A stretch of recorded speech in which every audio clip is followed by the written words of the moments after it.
Caster Semenya uses this very grass track at the University of Pretoria for her training every afternoon. And the tireless hours spent have paid off for the double Olympic champion. But now with a decision by the Swiss Supreme Court, the track lies dormant and without the presence of the track star. If you think about it, going to one of the richest countries in the Western world to go and argue a case before the Court of Arbitration, then to appeal in a court in one of the Western countries' richest nations and richest cities, to scramble that money to get a bank of lawyers to represent your case, and you're a poor woman from Limpopo.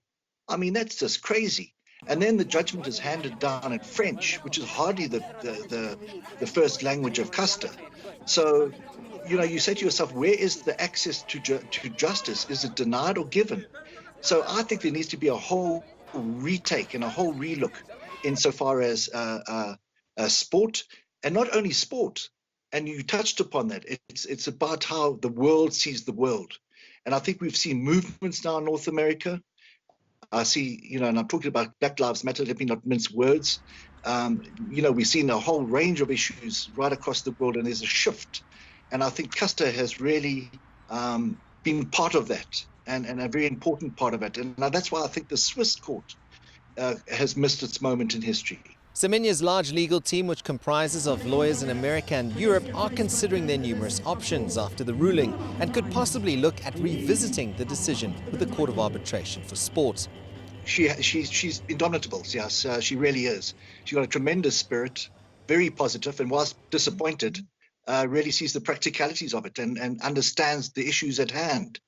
And I think she really felt from the word go that the dice were loaded against her, no matter how strong her legal case was, that the dice would be loaded against her, which is an awful thing for her to feel, quite frankly. One would hope that you'd go into a judicial system expecting that there would be fair play. So there's a whole myriad of different fora and policy initiatives that we could take and embrace as lawyers. Having said that, we've also got to consider Caster, and she's been fighting for 10 years. And she's had to focus both on her career. Now she has a family, and she's really carried the flag. So maybe it is time for an association of sorts to go forward, upholding what she has really started and fought for all this period of time. So I'm not saying she's out of it in terms of the legal battles, but I'm saying there may be a shift of guard. It remains to be seen if this is the end of the 800-meter career of the golden girl of South African athletics, or just another obstacle in her fight against the sport's governing body. One thing is for certain, Semenya isn't going to be dictated to by anyone and could well continue the fight she believes is not just about athletics, but about basic human rights. CS Du Plessis, CGTN, Pretoria, South Africa.